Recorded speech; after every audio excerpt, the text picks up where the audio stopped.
Okay, quite an eventful day today, actually. So, I'll tell you a little story first. This is just going to be one of those random ones where I just ramble off whatever goes through my head. And I have just started the stream by feeding my bloodlust. Yes, thanks to this, which is an amazing little thing that my wife got me, I think at Christmas. You fill it with salt there and then you can shoot bugs with it. And there was a filthy fly in my office. There's now no longer a filthy fly in my office. It died from salt shotgunning. But the reason I had bloodlust. So today I went to the park with the kids. And I'm sitting there minding my own business. And this little moron, this little black guy with a little vest, a little red vest, and some park guard or something with his mask like hanging around his neck, his little radio. And I see him, and he goes to this another black guy that was sitting on a bench a little bit further on. And I can see there's like he's jawboning and he's like going on about something, and the other guy's not too happy about it. Anyway, I'm sitting there, whatever, and I'm like, trying to like feed one of the kids and like giving the nuts for the squirrels to the other one. And this guy comes up and goes, "You can't sit there. You're not allowed to sit there." And I looked at him and said, "What? You can't sit there." I said, "Are you kidding me?" He goes, "No, you can't sit there." I said, "Why?" "I'm sitting here and I'm going to keep sitting here." And he like takes out his radio and he's like, starts talking to it, like calling for help. You're like, "Who are you calling? Why are you saying I can't sit here? What's your problem?" Now, it's starting to get a little bit heated because I'm not raising my voice or anything. But, I've got a certain way about me, and I look a certain way, and I'm not a small guy. And this guy's just pissed me off with his rude bullshit. So I'm like, "What do you want? Why are you talking to me?"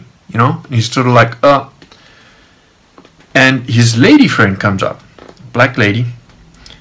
And there's a reason I'm telling about the race. I'll come to it. The black lady comes up. And she's like, "Oh, so there's no need to get upset." And I said, "No, there is a reason. This guy's rude. Why am I not allowed to sit here? What's the reason that I'm not allowed to sit on a park bench in the park?" And she's like, No, sir, we're not saying that at all. We're just advising people that it's best to sanitize the table, the seat that you're on. If you want to use it, it's fine. But, we're just advising that if you can sanitize it for your own safety, we're not telling you can't sit there. I said, "Oh, well, wait a minute. That's a whole different story from what that liar over there said, isn't it?" He's like, "No," and he tried to like weasel his way out of it. And I wasn't even listening. I didn't even listen to what he said. No, don't lie. Yeah? You told me that I can't sit here. It's a lie. You're lying, right?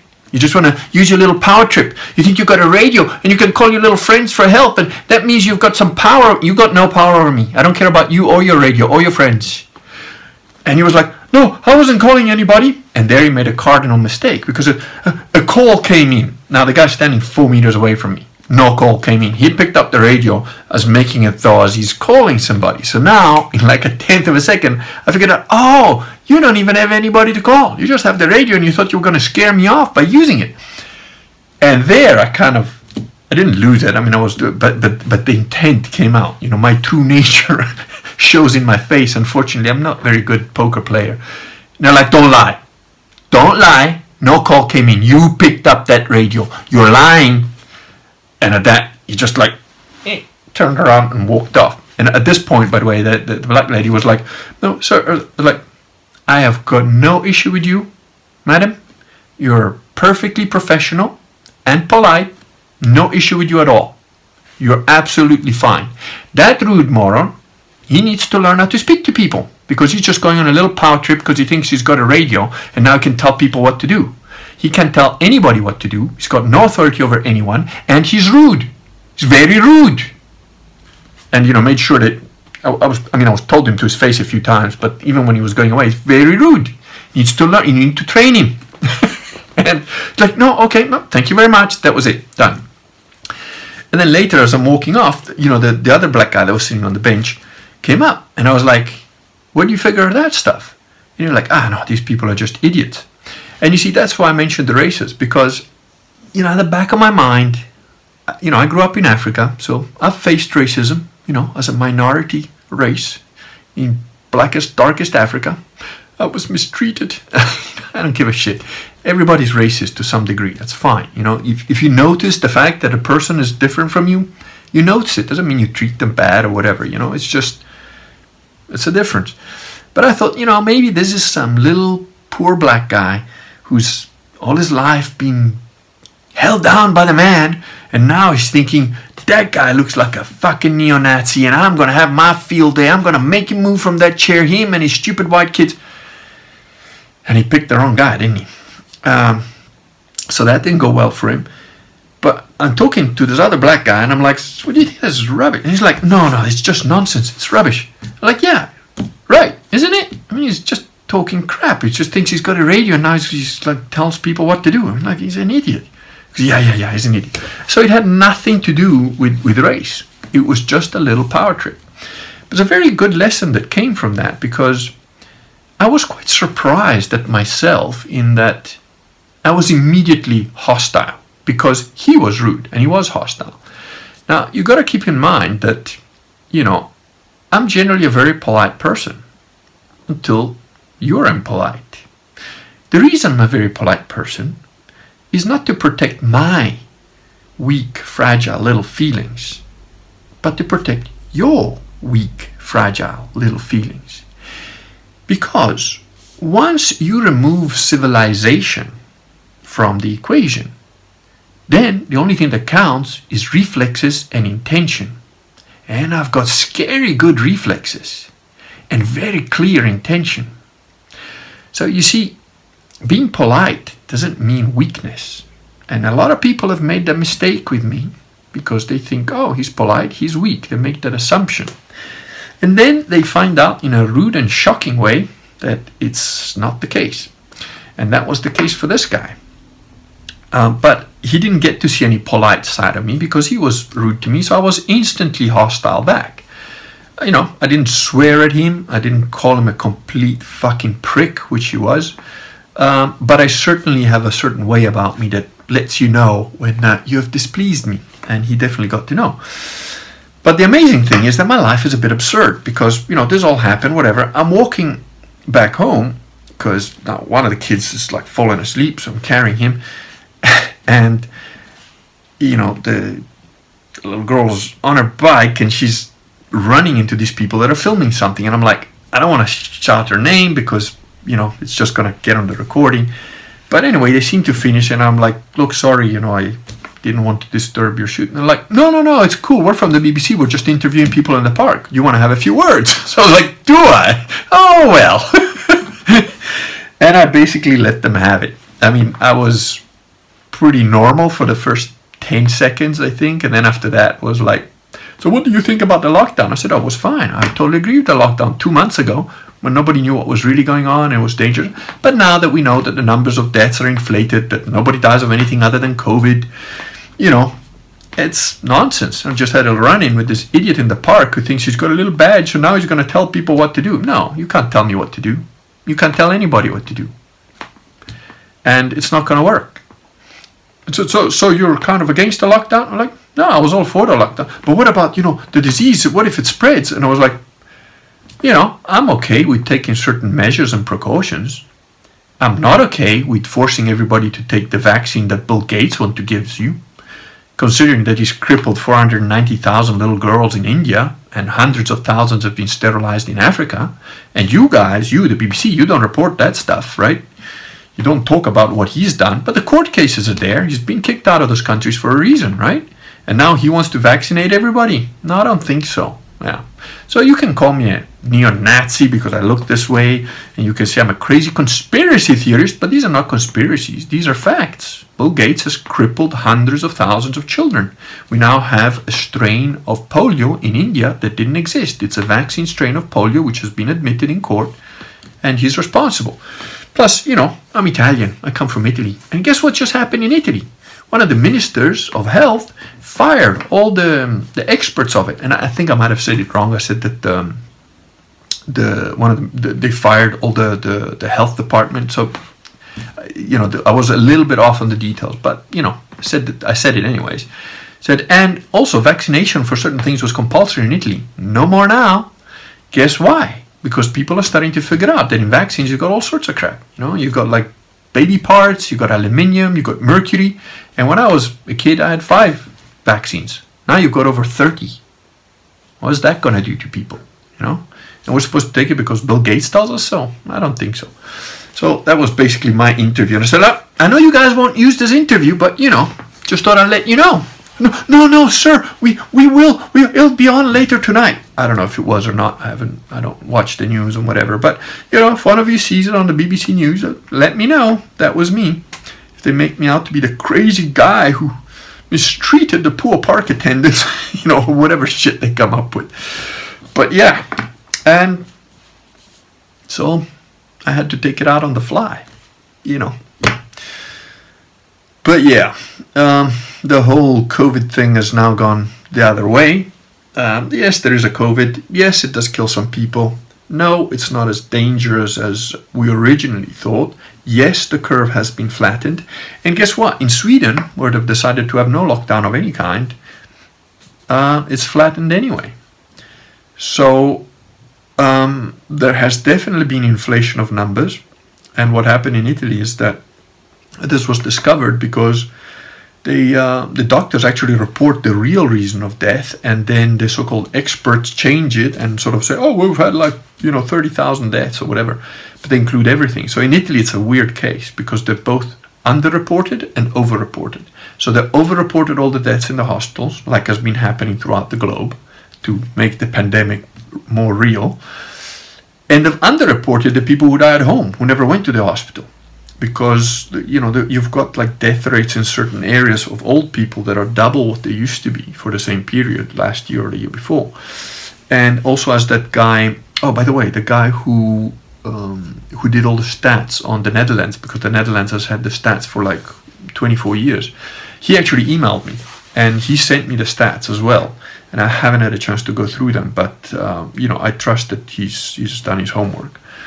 So yeah, the COVID thing has now gone the other way. They're going to try and enforce laws and stuff and vaccines and whatever. And it's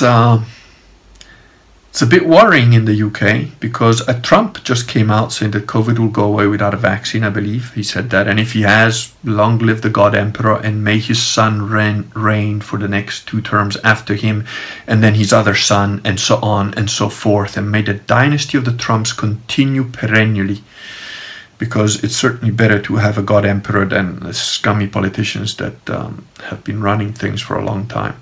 The worrying thing is that apparently Boris Johnson, about 13 years ago or so, was on record in the newspapers about how overpopulation is the biggest threat to the world. And if that's the case, that means, he might be buying into the whole Bill Gates nonsense. But yeah, there are pretty draconian measures also in third world countries. My father lives in Africa, and in the country where he is, they've had a pretty severe emergency situation put in for 6 months. You have to have a permit, which you supposedly get online, but the online stuff doesn't really work to go out, and there are very limited things going on there. So it's not just the modern world that does that. There's it's happening in a bunch of different places, but it's good to see that places like Russia, Belarus, Sweden, there are a lot of places that are saying no, this is bullshit, and they're just calling it out. They've taken the precautions initially, and then they've said nah, screw this to the rest of it. And guess what? Their countries are not collapsing, they're not having massive death rates or anything like that. So that was an interesting day. And also, I wanted to give a little shout out to a guy who's got a little video. He's got a little channel. His channel is called Romans 12:2, which I'm not going to look up, see what that is. And he's only got like a few, dozen subscribers, but he did a review of my book, Believe. So if you want to find out what Believe is about, he got a couple of little details a little bit wrong, but overall it's a great review. It's very well done. And I think he's he must be a dad because I can hear a baby in the background while he's trying to do the soundtrack. So good luck to him. It was I enjoyed his review. It was a good review. So it's nice if you don't, if you're thinking whether I should buy it or not. It's a decent enough review, and the little couple of little the one error, it's a little bit of a memory thing or whatever. He doesn't remember like how I came to Christianity, and he says, "Oh, I think he came to Christianity by looking at evil."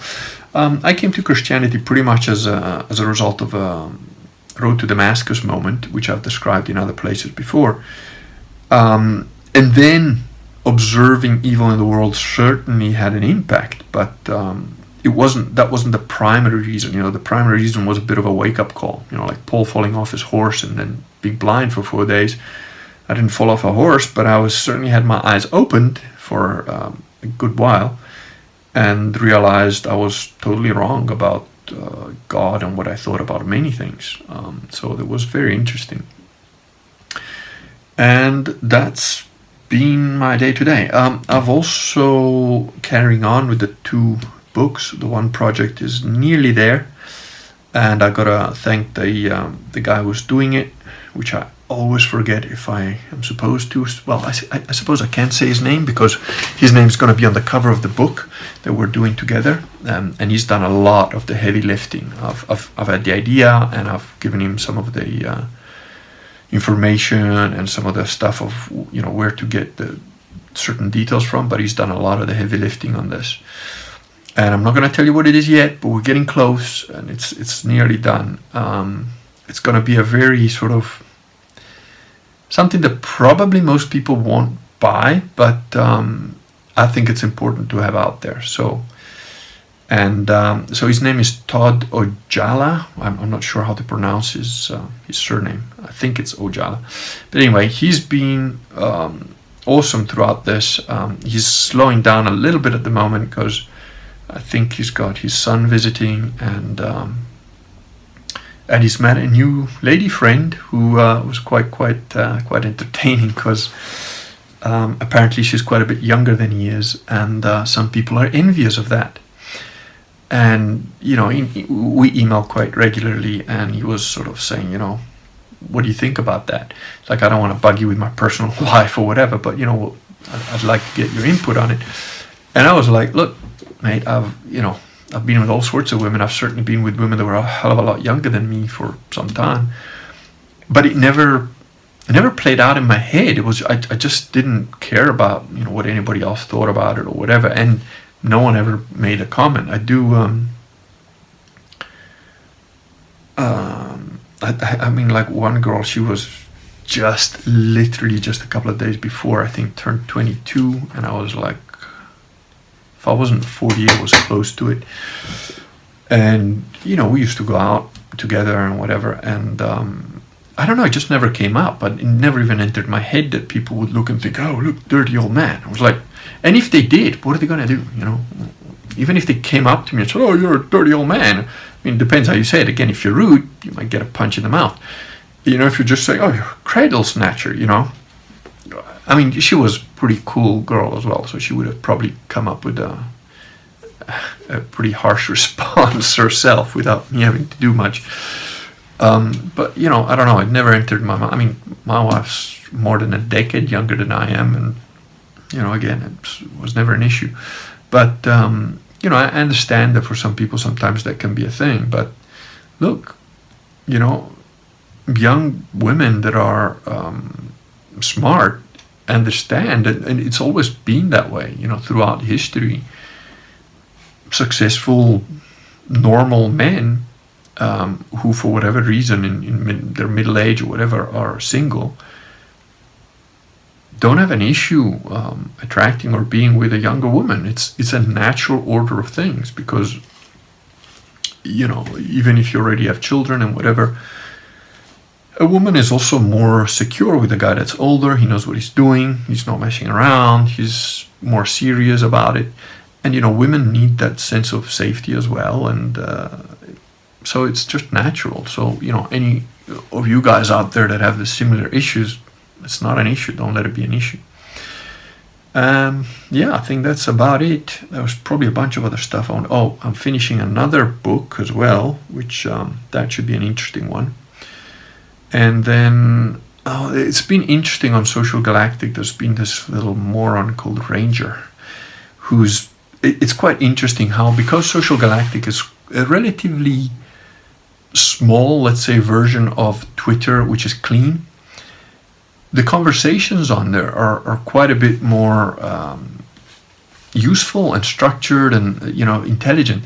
So when you get a liar and you get a guy who just comes up with crap and makes up things and tries to say that, you're schismatic because you don't believe Bergoglio's the Pope and nonsense like that, you can hammer them with facts, links and references, and invariably they just slink away.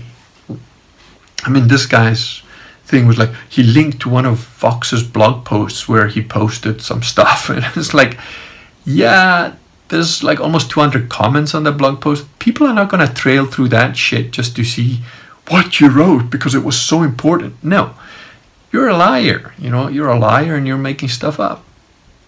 And it's good how that's getting exposed.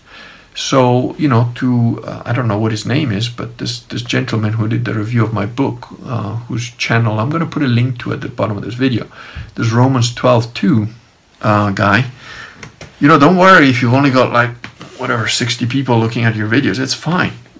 Everybody's got to start somewhere. And very often, that can sometimes be more effective than the big channels or whatever, because the people that actually listen to you get impacted by it. And now I'm curious while I'm doing this. I just want to find out what is Romans, because it's pretty close to one of my favorites saying. Romans 14:14 is one of my favorite ones. Romans 12:2. What does that say? Let's see. Do not be conformed to this present world, but be transformed by the renewing of your mind, so that you may test and approve what is the will of God, what is good and well-pleasing and perfect. Indeed. Very good. I like your Bible verse that you picked there for the name of your channel. So yeah, go check him out. He's done some reviews of other books apparently, and as I'm talking to you, I'll have a quick look. He's also explained how he came to Christianity. Apparently he was he did the review of my book 2 weeks ago. Apparently he did he explained how he came to Christianity, and he too apparently was pretty much a heathen that lived a pretty wild life or whatever. That's what I gathered from his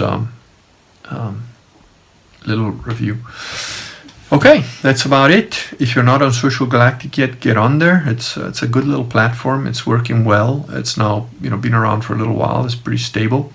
And I think what you need to do to get on it is just kind of follow the rules. And I think email Vox, or if you're one of the people that subscribes to one of his things, I think you just get a freebie to go in there.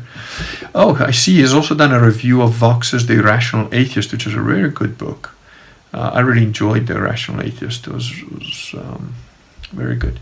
So yeah, it's an interesting, good little channel. Thought I'd give him a little shout out since she's done me a good turn. That's it. Have a good weekend and keep enjoying the apocalypse. Oh, final thought. Remember that you always have that final thought in my videos very often.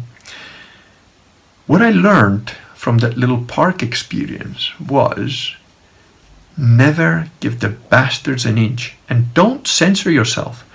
That's the problem. People are self-censoring. They're like, oh no, I can't. Oh yes sir, I'll do that. No, this guy's nobody. And even if he is a cop, no, just tell him, no, I'm just going to do what I'm doing. I'm not breaking any laws. Cheers. Yes, some of us will get arrested. Yes, some of us will get persecuted, but we know that. Don't worry about it. Be truthful, be honest. Don't do bad things, don't break the law, whatever. But hold your guns, Don't self-police yourself. Don't self-censor yourself. Say the truth. Tell the truth. The truth shall set you free. Sometimes that means you get killed, but, still free, All right. Well, don't have dark thoughts. Remember, this is the time to be joyful in the war. whether it's a physical war, whether it's a mental war, whether it's a spiritual war, which is what we're in. Fight with joy in your heart. That's important. Good night.